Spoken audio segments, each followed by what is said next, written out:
Hello and welcome back to another episode of the Personal Transformation Experience podcast with David Brand and Maureen Brand. Today we are asking the question, why am I anxious?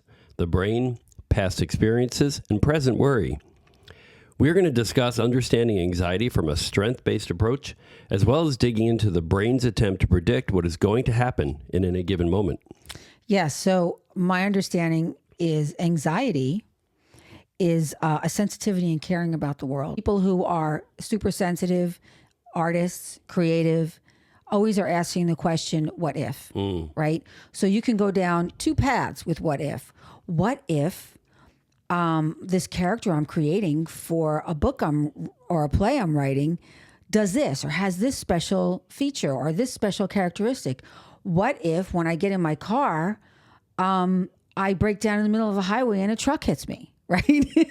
So you can go from being creative with what if to a catastrophic event with what if. Yeah. Right. So it's a good and bad feature. Yeah. So it is. So that's why I love it, understanding anxiety from a strength-based approach, because it's kind of two sides of the same coin. You have anxiety. There's good adaptive anxiety, right? So we don't want to eliminate anxiety. Right. So anxiety is good information, and it's they call it nature's stop sign, right? And then, but also it can give you a false alarm. So when you have, like, your brain is perceiving a real threat, meanwhile you're sitting in a meeting and there's no threat. Right? So my anxiety comes from a performance perspective, speaking in public, speaking in front of a group of people. And it was really bad before I recognized that I had ADHD, and this was a component of ADHD, which we can get into later. But what would happen to me is I couldn't track everything that was going on. I couldn't track what people were saying, take my notes, form a thought to provide input or my own ideas into the meeting, because I couldn't track it all. I would get, and I start to panic because I can't track it all. And so my anxiety would ramp up. Now I'm like in fight or flight mode. I can't think at all. Yeah. My heart's racing. My blood pressure's going. I'm like going into panic. Right. There's no real threat. It's a false alarm. But in my mind, I'm like, what if they ask me a question? I can't even, I have no response for them right now. I couldn't even talk. But then you were frozen. I was frozen. So it's fight, flight, or freeze, right? So this is what happens. But then there's the good anxiety that you want to feel when there is a perceived threat, a real danger to you getting hurt, sick. So there's a balance, right? We have to have the right level of anxiety. It can be disabling. I know I've spoken in a previous episode, combination of some things in my life, past trauma and some medication I was on, led me to feel anxiety to a level where I wasn't able to go out my front door, even to get a newspaper. This was years ago. So that's disabling, right? When you're not able to function. Right. Or disordered. Or you're not able to function at a task that you should be able to function, right? Like, let's say your job is a salesperson, right? And all of a sudden now you're freezing in front of a group of people you have to present to, right? Well, that's right. So there's adaptive and there's disordered. And some of the things they talk about, like, I went my whole life accommodating my anxiety, which you don't want to do. Right. So, and what I did was I just created this loop. So accommodating my anxiety meant me avoiding those things that made me anxious. And so instead of going, like, I had two options. I can go towards my anxiety, towards something that would cause me anxiety, and hold two things that are true, which is I can be anxious and strong at the same time. Yep. Or I could have went in the other direction, which is what I did, because I didn't know those things could be true. So I went in the other direction. I completely avoided it, which had me really limit my potential in my career. So rather than facing dealing with my anxiety and exposing myself to it a little at a time, with the understanding that this is over, I'm safe, I'm okay, there is no threat here, I can go on and I can do this again, and I'm still going to be okay. There's no real threat. Yeah. So kind of pushing through it. Retrained your brain to... Right. I never wanted to push through it. Create a different meaning. No, and I never had the supports to help me push through it. So I avoided these things at all costs. And while I did okay, I feel like my potential was stunted in a huge way because I accommodated my anxiety and created a constant loop. It held you back. That held me back. Because when I ended up being in a situation that caused my anxiety and a panic attack, I would have that panic attack, which reinforced me saying, oh, my nervous system was like, no, we're not doing this. Right, you were honoring it. Yeah. I was honoring it and reinforcing my own idea of what causes me these panic attacks. Meanwhile, like it wasn't any threat. So this is what has happened to me time and time again. That's so interesting. Yeah. For me, one of the things that shows up again and again tied to my anxiety is rushing around. Yes. I know you've told me multiple times, slow down. People have told me at work, slow down. My mother, when she was alive, used to say, slow down, David. And that's great. Just tell somebody slow down, like it's a magic, just snap your fingers and I'm going to slow down. Yeah. But why has that been my default mode when I'm anxious has been the question that has come up for me, and what happens when I get anxious and then start rushing around. Mm-hmm. So the ways that you would know, and I think you've seen this, my words speed up, my pace quickens, I might walk more quickly, and my mind will go into overdrive, right? And I might become more impulsive. Yeah, but what happens is also the whole energy around you is anxious. And it's palpable. Like I can feel it. And some people who may not or aren't as sensitive may not feel it, but still from an observant perspective, like from somebody observing you, they're like, what is this guy doing? Like, why is he like, you would think that there was like nobody else can do what you're doing. You have to do it all. Like that's the feeling that one would get. I can't speak for anybody else. So it made me anxious. And I looked back in my own past and thought, why am I being triggered by this? I didn't have anybody doing that, like making me feel like rushing around. I didn't have that in my life, but I did have triggers that caused me to be anxious. So when I felt your anxiety, I guess that triggered my own. Yeah, I get it. In some way. It probably triggers other people's anxiety, not just you. Yeah, exactly. And so it's a chain reaction. When I was doing the research, it is a chain reaction. The brain, when I was doing the research, I was reading Dr. Lisa Barrett was talking about how the brain is predictive. So when that happens, my brain is trying to predict what my body's going to do. Mm-hmm. So now it's collecting past experiences to predict what's going to happen next. A lot of people think metaphorically about anxiety, was that thing that saved us, right? Millions of years ago or however long ago, there's a predator. Well, it's fear right? And anxiety, yeah. So for me, it was kind of intertwined. And we talk about in that metaphor, well, a tiger's chasing us, right? Well, maybe tigers aren't chasing us today. But then when I really think about it, I think about how powerful the events of the year when I was 11 years old kind of shaped me. Mm-hmm. And I've always kind of use metaphor to help me have a certain mindset, which might be my way of coping with the external environment. That's the way I've been dealing with anxiety all my life. And I always kind of revolve around either superheroes or actually, I think all the examples I'm going to give are, in a way, they were superheroes in the films that they were in. Yeah. They're always superheroes. And because I didn't have a superpower, I kind of adopted the superpower of a superhero in a film early on, or comic book, for example. I was very big into comic books when I was a kid. So for me, when I was 11 years old, the superhero image in my mind, who I became in my mind to cope, was the Flash originally, who was known or is known as the fastest man alive. Right. And for those listening, doing things fast is not always best, but the Flash did everything fast, right? And that was his MO, right? His standard operating procedure. So the reason why I adopted this is I was living with my father and stepmother that year, and given the religious beliefs we had, I looked different than everybody.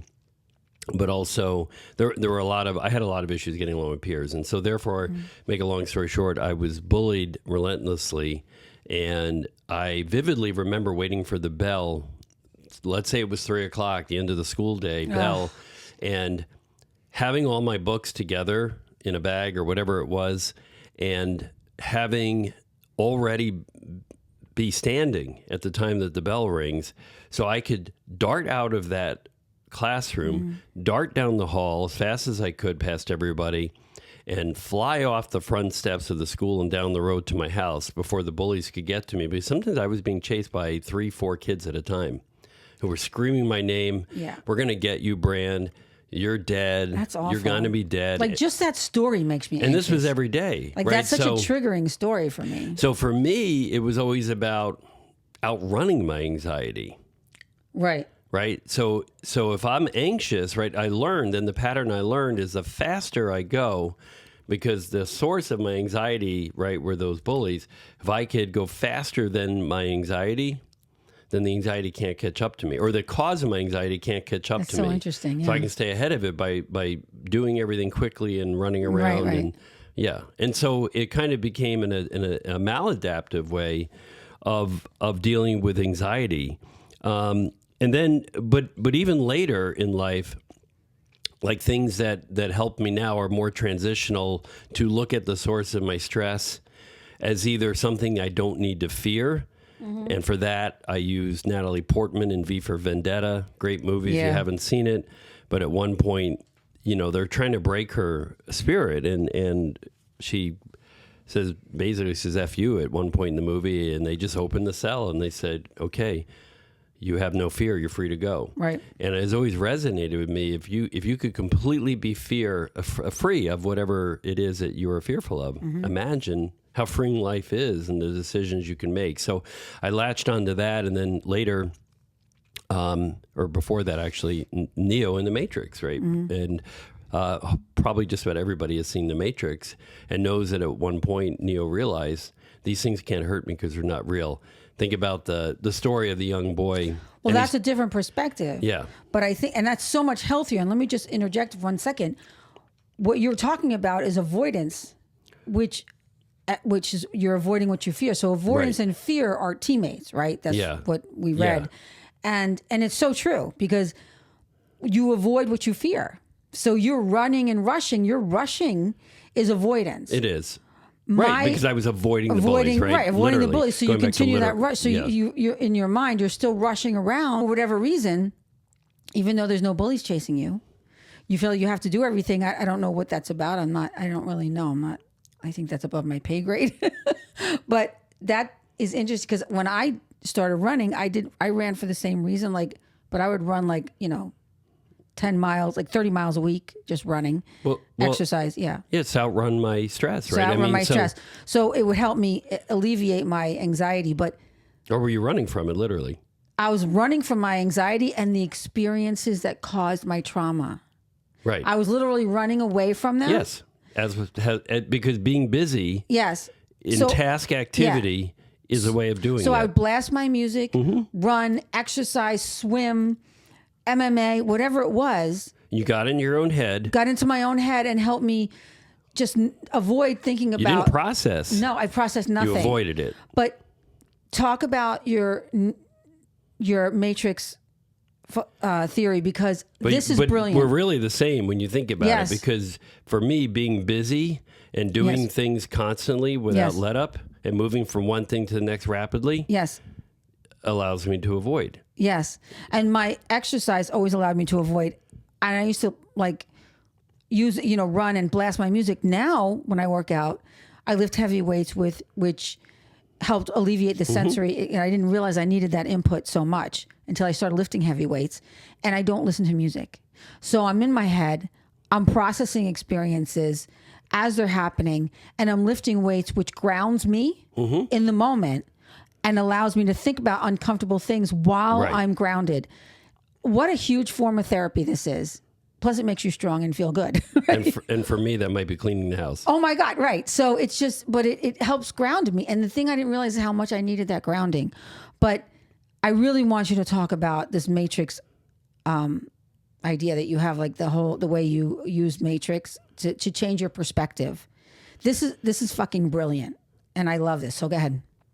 Which part? Because there's a lot of metaphors there for me. Because the one is, Well, the spoon. it was a way he it's made not. The spoon is not real. right, because the scene with the boy, right, Yes. bending the spoon, and he's just like looking at the spoon with intense concentration. I think he was almost shaking. He was concentrating so hard on bending the spoon. And he couldn't do it. And the boy essentially says the secret is to realize there is no spoon. Right. Right. There's nothing to So bend. there's no threat. There's nothing to bend. What I realize now, what I learn now is that I can be deliberate about my experiences now to shape my future experiences. So I have a terrible fear of heights, right? So if I would go into a Ferris wheel, full on panic attack. Now I think about those experiences. I went up in the Ferris wheel, had a panic attack, came out of the Ferris wheel alive. Right? Right. I lived, I made it through. Sounds like a little bit pushing through it, right? I pushed through it. Twice I did that. The first time I went into the Ferris wheel with my own child, and I had such a severe panic attack that I couldn't let go of that. There's like a pole in the center. I was hanging on to the pole like a monkey, you know, like I couldn't let go. My child was sitting on the bench and looking over, and I was freaking out. Like I was literally paralyzed. My heart rate, I thought I was going to die. Like I'm going to pass out and my kid is going to fall. Yeah. And this woman that was on there with me prayed over me the whole time, praying over me. It was unbelievable. And I got out of there and I was like, I didn't think about how, okay, so once the experience was over, I was like, okay, I'm not doing that again. I would avoid it going forward. Rather than take that experience and say, okay, let's think about what just happened. I'm safe. I was safe. Yeah. Nobody died. I'm okay. Let's use that information as like an exposure type of therapy. And when I Right. go to do it again, I should be okay. So the next time I went on a Ferris wheel was with you and Finn, and I forget where we were. And while I didn't enjoy the experience all that much, I was still kind of anxious and afraid. It wasn't a full-on panic attack.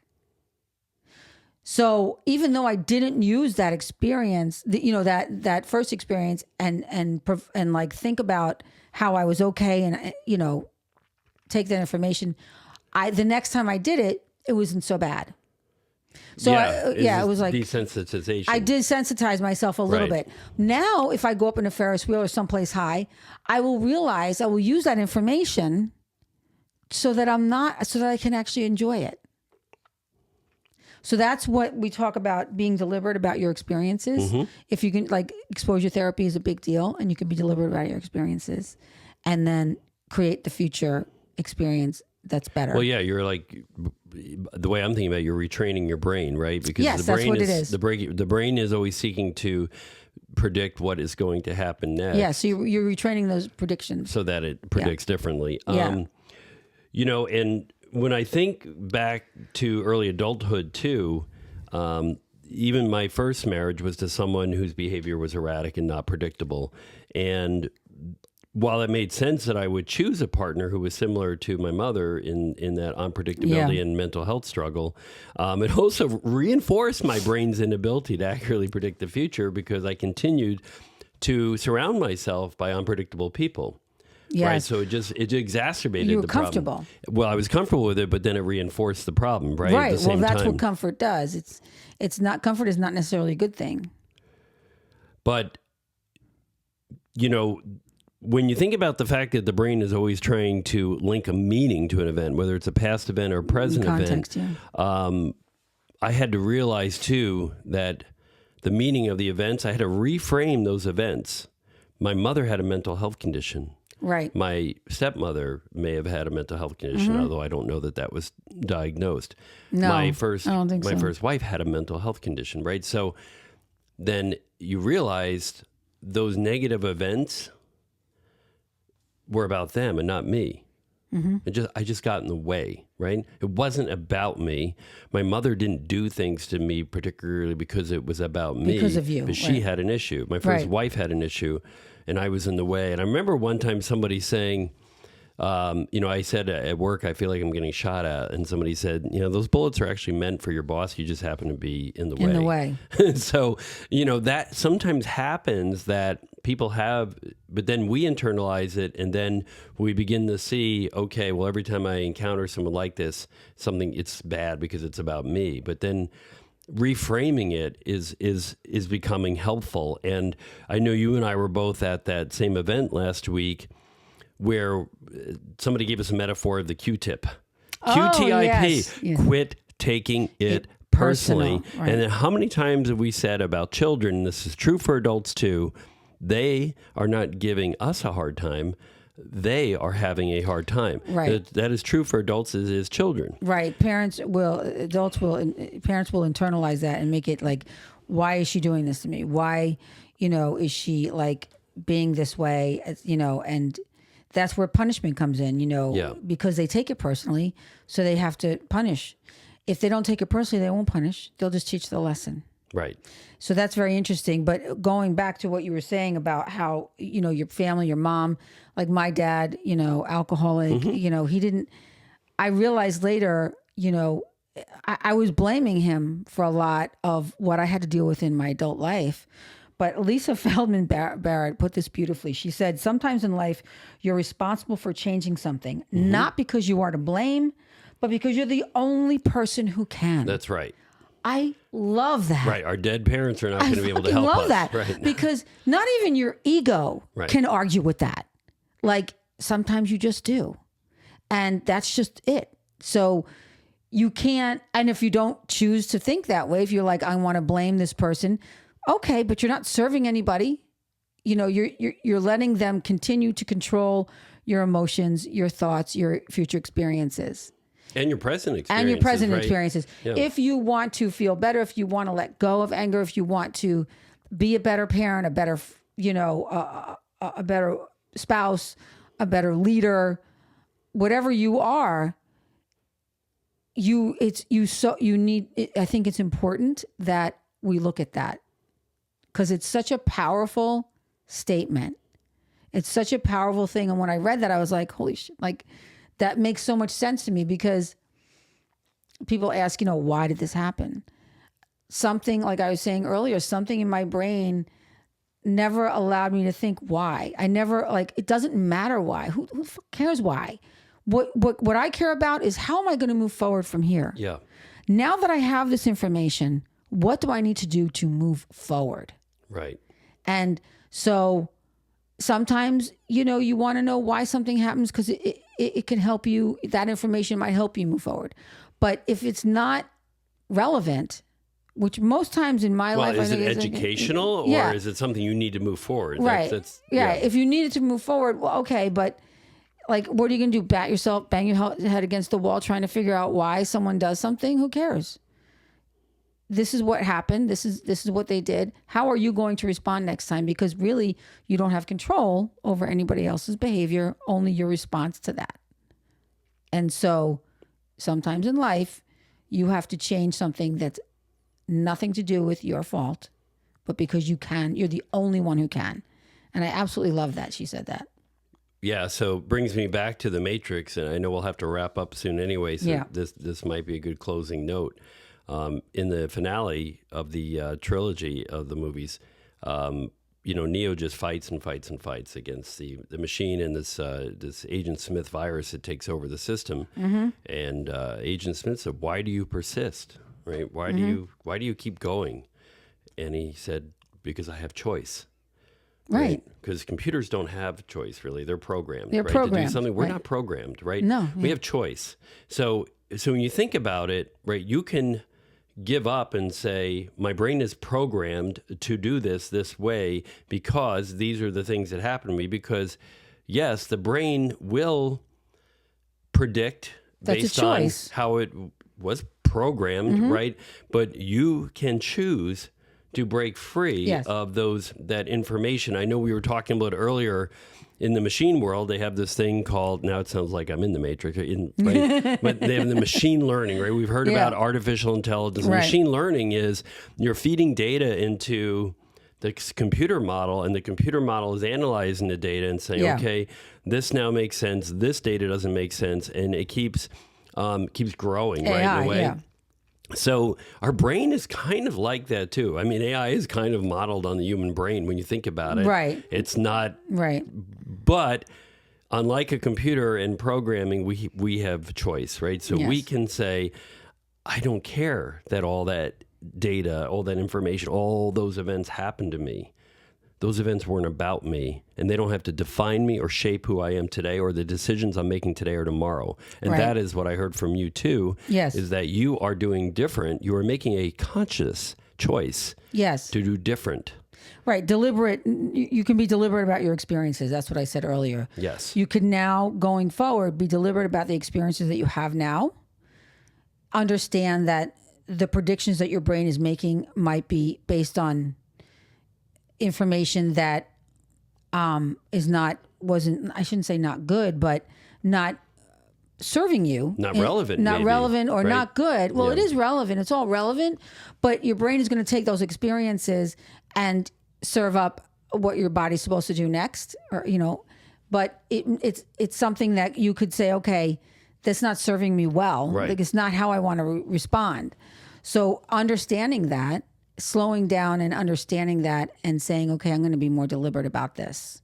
So just having that knowledge that you can choose at any moment how you want to respond. So your brain is getting ready to predict what your body's going to do next.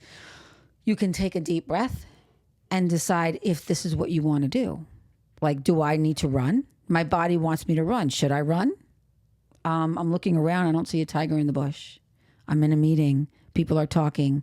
There's no real threat to me right now. I think I'm okay. So you can say to yourself, I'm safe. Yeah. Right. And there's that internal coaching piece, which I absolutely love, that Jonathan Dalton talked about. And you could say things like, right now I'm having a thought that, and fill in the blank, fear is temporary and harmless. Scary thoughts can't hurt me. I am stronger than my fear. Just because I feel scared doesn't mean anything bad is going to happen. Mm-hmm. And so this is like your self-talk and coaching. Yeah. Right. And you said earlier, you could slow down. Meditation works. For me, I need to slow down my thoughts. You need to slow down your thoughts. Meditation works. And know that you can be anxious and strong at the same time. You can be scared and brave at the same time. You can take anxiety for a ride, but you should never let it drive. Let it not take you for a ride. Let it not take you for a ride. So thank you, Jonathan Dalton, Dr. Jonathan Dalton. I got that from his website. He's at the, Center for Anxiety and Behavior in Washington, D.C. I love that as well. Yeah. And all this makes me think about what I heard recently about meditation. And if you've never given meditation a try, I do urge you to be open to it. It is not emptying the mind. I know a lot of people say that. No, you can't. The whole idea, the perfect metaphor for meditation to me is you're standing on a riverbank and you're watching your thoughts float by. Yeah. And as your thoughts float by, you stay on the riverbank and watch them float by. You don't jump in the river with them. Yeah. Right? So this is the thing, is not to let your thoughts, so it's kind of like what you said too. Sweep you away. These things don't take you with them, right? So you're more objective, really, is what it comes down to. Yeah. Right. And so that's like with all of our life experiences too, is trying to find that objectivity about what happened to us. Right. And so the more you socialize with people, right, if you, let's say you saw your parents fight and drink all the time, but then you socialize with other couples who have children, and then you see how they talk to their children and they're kind to each other. And you can be like, oh, wait a minute. This happens too. This there can be true. There can be another structure. Another experience. So now you're feeding this data into the brain to say, oh, well, families don't only interact that way. They can look like this too. Yeah. Right. And then when you start developing friendships with people, as hard as that might be, if you're traumatized, you can kind of see, hey, I'm putting more data into the brain that tells me, hey, friends can be good.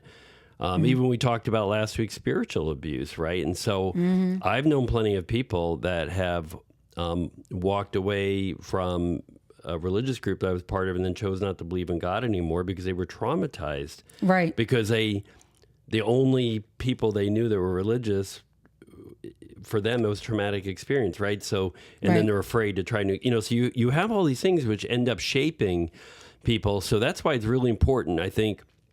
If people come away with nothing else from this particular episode, it is that you have to find a way to feed new data into your brain that tells us that everything it's experienced isn't the only way to see the world.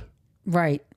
Yes, 100%. And you can shift that perspective, but you've got to feed new data. Yeah. in. Yeah, it's the only way. Intentional experiences. Yes. Yeah, I love that. Yeah. All right.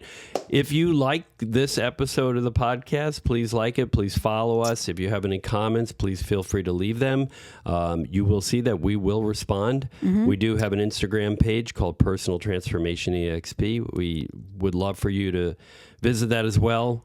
We do this. We've learned a lot through life, through experience, and we want to share it with you to help you on your own personal transformation journey. Thank you. Have a great week.